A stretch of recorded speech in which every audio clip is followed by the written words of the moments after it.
Oh, good. You're here, the confident one says, walking over to me with her hand outstretched, almost like she's welcoming me into her home. This is not going to be good, I can tell. Hi, I'm Rowe, I say, my voice barely a whisper. I don't talk often, so sometimes it takes me a while to warm up my vocal cords. But I know it was loud enough for her to hear, which makes her reaction that much more offensive. I'm sorry. Did you say Rose? She says loudly, her face all bunched, like I just fed her stale broccoli. Everything about her is harsh and abrasive.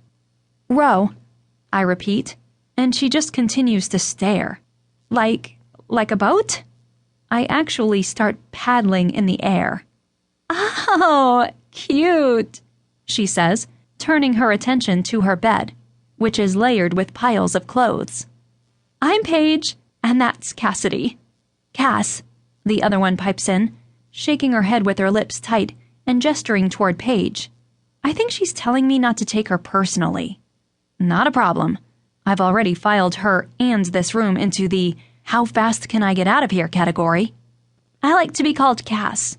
And Paige and I are glad to meet you. Paige isn't even listening to our conversation anymore. Already more interested in whoever just sent her a text on her phone.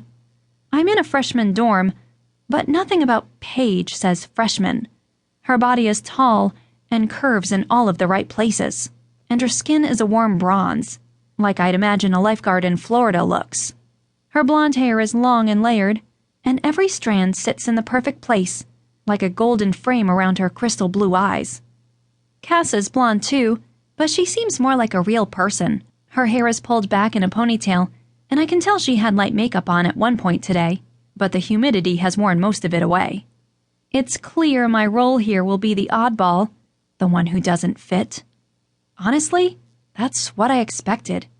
2 years ago, I was doomed to never fit in again, like a wounded superhero tattooed by kryptonite. And standing here, no makeup, brown eyes, a plain shirt and denim shorts, my walnut-colored hair twisted in a bun, still crunchy from my shower almost a full day ago, only makes the differences between me and everyone else that much clearer. Paige and I both got here yesterday. We sort of picked beds. I hope that's okay? Cass says, sitting down on her mattress, which, thankfully, is the one closest to mine. It's fine. I'm good with whatever, I say, knowing my mom will be happy to hear me going with the flow. Internally, I make a note to check with the front desk the second my parents leave, hoping like hell there's a bed open somewhere on this campus that isn't steps from the door. After an hour of unpacking and small talk with Cass, my parents finally leave. I couldn't mask the tears building up in my eyes when my mom hugged me goodbye, and my dad only waved from the door, knowing he's the weaker of the two of them, and that he'd cave in if I asked him to take me home. Disappointment only continued when the front desk girl told me every room on campus was full. She told me to check back after rush week, because a lot of students ended up moving into the Greek dorms. But that would be a month from now. A month. I could survive a month. Couldn't I?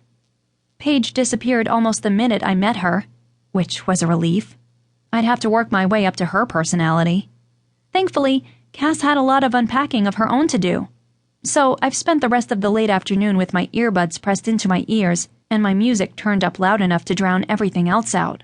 I could probably find a way to keep myself busy with my clothes and music and silly pictures for the rest of the night, but Cass is waving her hands animatedly, pointing to her ears and mouthing her lips to get my attention. So I finally relent and put my headphones away. Sorry, I had it up kind of loud. Yeah, I could tell. You have good taste in music, by the way. I like Cass. Her smile is genuine, and she reminds me of the friends I used to have at Hallman High. Plus, she recognizes things like the greatness that is Jack White and Broken Bells.